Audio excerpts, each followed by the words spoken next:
Blog Talk Radio. We are happy to release on Amazon.com a new book by Lagrant entitled The Stolen Legacy of Black College Football. As a former college football blue chipper from the state of Florida and a football enthusiast for more than 50 years, the author gives his perspective of college football today. In the book, Stolen Legacy of Black College Football, the author discusses how legal racial discrimination allowed predominantly white football programs to receive top national rankings and the honor of being recognized as legitimate national champions of college football. These self-imposed national rankings and national championship games occurred without the participation of segregated, historically black college football teams. Consequently, the false portrayal and propaganda of predominantly white football programs as national powerhouses of college football was the only message allowed by mass media to be disseminated to the general public. Did this propaganda affect the development of historically black football programs and African American football players? What effect did the Civil Rights Act of 1964 have on historically black football programs? A thought-provoking discussion on how legalized Jim Crow discrimination and the Civil Rights Act of 1964 gave predominantly white football programs the unearned and unmerited reputation of being the best college football teams in the country is examined. Did Jim Crow laws and the Civil Rights Act of 1964 unjustly help predominantly white football programs unfairly monopolize national rankings and national championship titles? The author explains the real reason predominantly white football programs began to aggressively recruit black blue chip football players. Is it in the best interest today for black blue chip football players to attend predominantly white football programs or a historically black football program? Why are historically black football programs not ranked in the top 20 today? Why are historically black football teams not the national powerhouses they used to be? Who exactly is responsible for the demise of historically black football programs? Will there be a resurrection of historically black football programs? This and much more is discussed on the ebook, The Stolen Legacy of Black College Football on Amazon.com.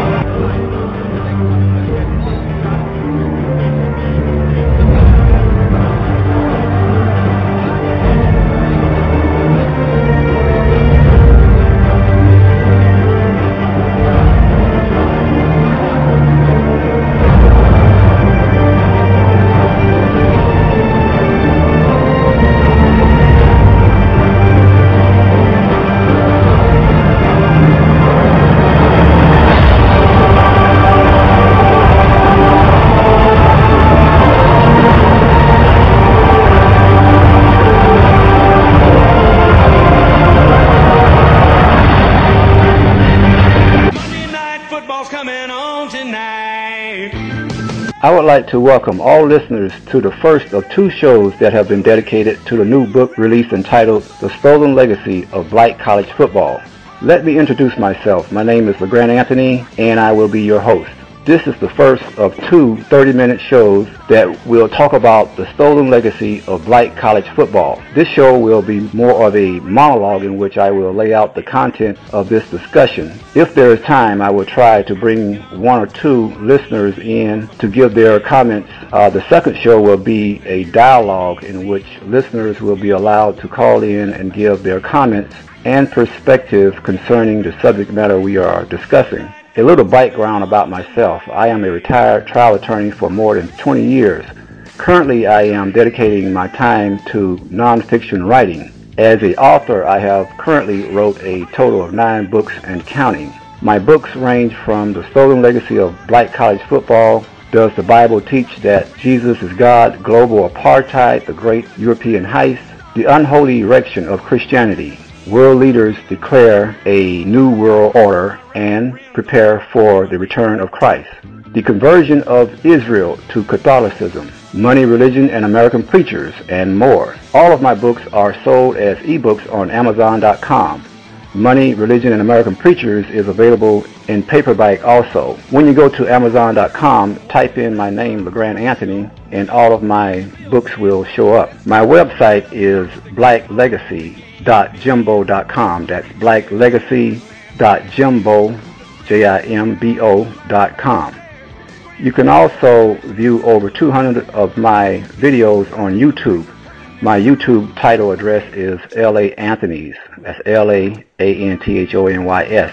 You can contact me by email at laanthonys@aol.com. That's laanthonys@aol.com. Now let's get into the content of this discussion, the stolen legacy of black college football. College football is not just a game played for fun on the playground, but a multi-billion-dollar business industry. In 2011, one college football team earned more than $100 million in football revenues. Out of 25 college football teams, the lowest amount of college football revenues earned was more than $25 million in 1 year. Like any multi-billion-dollar business industry in America, college football is exclusively controlled by Europeans by any means necessary. The entertainment business industry of college football parallels the music industry, the music entertainment business industry. You would think that the music industry or the music entertainment business industry would be controlled in large part by African American businessmen, considering the large number of talented African American artists that top the charts. However, the entertainment music industry is controlled by white Europeans exclusively. At one point in time, African American businessmen controlled the black music industry and black entertainers. However, today, both black music entertainers and black college football programs are exclusively controlled by white-owned business entertainment companies. African American-owned music entertainment companies and HBCU football programs have been stripped of talented young African American talent. As a result, African American-owned music companies like Motown no longer exist. Parallel to this reality is the reality that historically black college football programs are bankrupt of black blue-chip players. In reality, historically black football teams no longer exist on a competitive basis. It appears that African American college administrators and coaches have waved the white flag of surrender and given black blue-chip football players their most valuable revenue-generating asset to predominantly white football programs without a fight. This is a cultural abnormality. The most talented opera singers from Europe never signed up with Motown when it existed, nor has there been a migration of all white blue-chip football players to HBCU programs. This propensity for economic self-denial and economic self-destruction is only seen within the African American community. Something is not functioning properly in the minds of African Americans and those who proclaim to be leaders of African Americans. At one point in time, African Americans had 100% ownership of Motown Records, who had exclusive control of Michael Jackson and all black music entertainers. After 1964, these black music entertainers were slowly siphoned off by predominantly white-owned record companies. Today, all black entertainers are owned and controlled by white European entertainment companies. In like manner, after 1964, black blue-chip football players were aggressively recruited away from historically black college football programs by predominantly white football programs. As a consequence, predominantly white football programs and predominantly white entertainment companies became the economic benefactors of millions of dollars generated by this young, talented black labor force. Blinded by selfishness and individual monetary greed, today's young black labor force has neither envisioned nor comprehended how their individual choices has destroyed the overall economic development of the black community. Drunk and bewitched on self-glorification, materialism, and self-indulgence, this young black labor force has yet to regain a level of sobriety necessary to understand the need to build African American owned industries. Since emancipation in 1863, the African American labor force has been forced to work for the economic benefit of white European businessmen. Since 1863, African Americans have not been permitted to generate business industries that are allowed to compete with their white counterparts. This includes HBCU football programs. When you step back and look at the big picture, a historical pattern emerges. In 1863, when African Americans were so-called emancipated from slavery, they were the most skilled and qualified workforce in America. African Americans were the only people in America that worked free for 400 years building what we now call America. African Americans built everything and owned nothing. They were highly skilled craftsmen, carpenters, metalworkers, artists, agriculturalists, horticulturalists, and engineers. They even built the White House. Upon emancipation, African Americans became an economic threat to the white European labor force. As a consequence, white Europeans rallied together and passed Jim Crow laws and racial segregation laws that prevented African Americans from establishing black-owned businesses that could compete in the general economy against white Europeans. Labor unions were created to exclude the most skilled American laborers based upon skin color. The economic threat posed by a highly skilled African American labor force to white workers and white businesses was legally terminated by Jim Crow legislation. Let's move forward 100 years to 1964, when blacks were again emancipated by the Civil Rights Act of 1964. Legal segregation and Jim Crow laws were supposedly made illegal, and African Americans again became an economic threat to white businesses. Let's look at the Civil Rights Act of 1964 in the context of college football. Before 1964, predominantly white football programs were protected against competing against historically black college football programs. Predominantly white football teams only played white football teams, and black football teams only played other black football teams. As a consequence, predominantly white football programs had a monopoly on college football.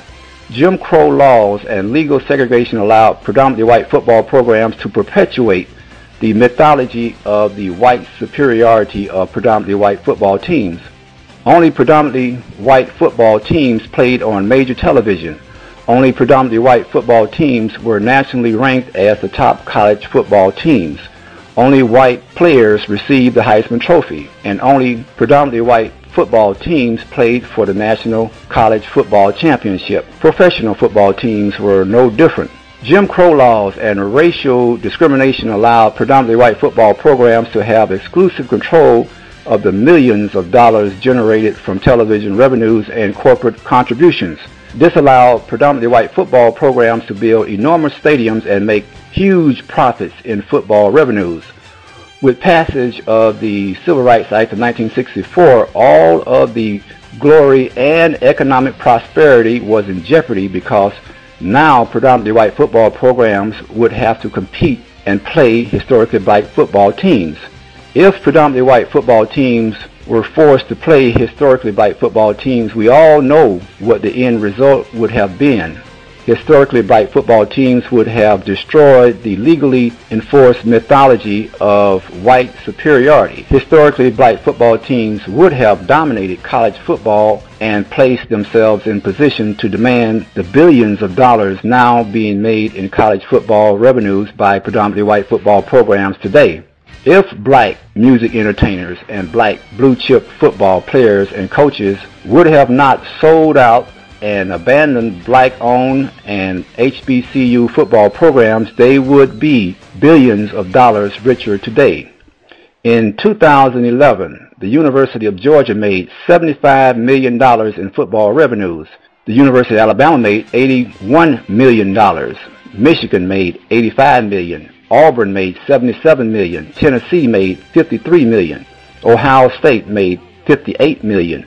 Oklahoma, the University of Oklahoma made $59 million. Penn State made $66 million. LSU made $68 million. Florida, the University of Florida made $74 million. South Carolina made $48 million. Texas A&M made $42 million. Clemson made $39 million. And the University of Texas made $104 million. These are football revenues made in just 1 year. These predominantly white football teams are only able to compete at this level with the assistance of black blue-chip football players. When you see the top 20 college football teams playing on television, you see predominantly, if not completely, all black players on the field. Historically, black football programs and the black community are being economically exploited as sellout black leaders are seen accepting another piece of fried chicken at the back door. If Grambling University or Florida A&M University made $100 million in 1 year in football revenues over the past 40 years, that amounts to $4 billion. For the last 10 years, that would equal $1 billion. For the past 5 years, $500 million. What could HBCU colleges and universities do with that type of money each year? Black college administrators, coaches, and black families must reevaluate the black gold they are allowing to leave their neighborhood only to enrich others. If a predominantly white football program such as the University of Miami could recruit black blue-chip football players from the streets of Miami and build a national football powerhouse overnight, historically black football programs can do the same. You have a cultural advantage. Anything less is a disgrace to the race.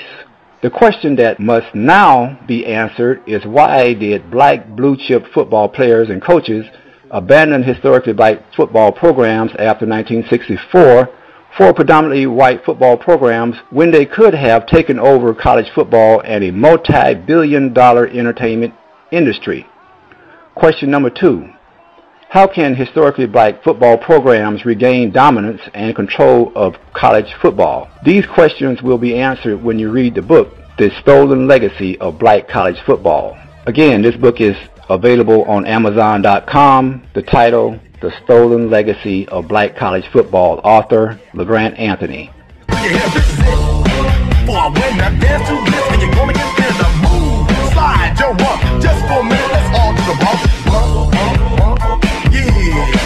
Can't touch this. Look, man, can't touch this. You better get hype, boy, because you know you can't touch it.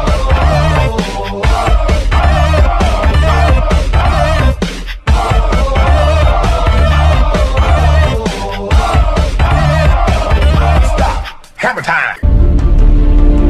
That everybody won't see it. That everybody won't join you. It's necessary to know that. Everybody won't have the vision. Everybody won't have the vision. Everybody won't have the vision. It's necessary to know that you are an uncommon breed. That you are an uncommon breed. That you are an uncommon breed. It's necessary that you align yourself with people and attract people into your business who are hungry, people who are unstoppable and unreasonable, people who are refusing to leave life just as it is and who want more. The people that are living their dream of finding winners to attach themselves to. The people that are living their dreams are the people that know that if it's going to happen, it's up to them. If you will remember me, I will define myself. I will never go out not knowing I've given everything I've got. Because who am I? I am the champion. If you want to be more successful, if you want to have and do stuff you ain't never done before, number 2, I'm asking you to invest in you. To invest in you. Someone's opinion of you does not have to become your reality. That you don't have to go through life being a victim. I choose to rise, not fall. I choose to live, not die. I choose to fight back.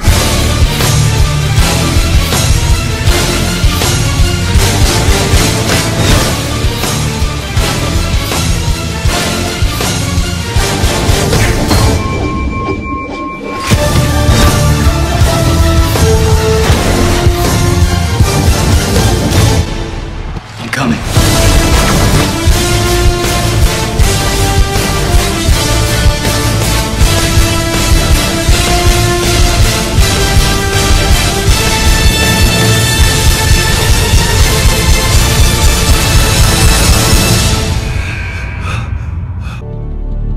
And even though you face disappointments, you have to know within yourself that I can do this. Even if no one else sees it for me, I must see it for myself. This is what I believe and I'm willing to die for it, period. No matter how bad it is or how bad it gets, I'm going to make it. I want to represent an idea. I want to represent possibilities. And some of you right now, you want to be, you know what I'm saying, you want to go to the next level. I want to counsel, you know, I want to be an engineer, I want to be a doctor. Listen to me, you can't get to that level. You can't get to the level economically where you want to be until you start investing in your mind. You're not reading books. I'm challenging y'all to go to conferences. I dare you to invest time. I dare you to be alone. I dare you to spend an hour getting to know yourself. When you become who you are, when you become the person that you were created to be, designed to be who you were designed to be, when you become an individual, what you do is you take yourself and you start separating yourself from other people. I tell you to get to a place where people don't like you, it don't even bother you no more. Why? Because you're not concerned with trying to make them happy, because you're trying to grow up. You're trying to get to the next level. I need you to invest in your mind. Invest in your mind. If you still talk about your dream, if you still talk about your goal, but you have not done anything, just take the first step. That you can make your parents proud, you can make your school proud, you can touch millions of people's lives, and the world will never be the same again because you came this way. Don't let nobody steal your dream. After we face a rejection and a no, or we have a meeting and no one shows up, or somebody say, you can count on me, and they don't come through. What if we have that kind of attitude? The car's repossessed. Nobody believes in you. You've lost again and again and again. The lights are cut off, but you're still looking at your dream, reviewing it every day and saying to yourself, it's not over until I win.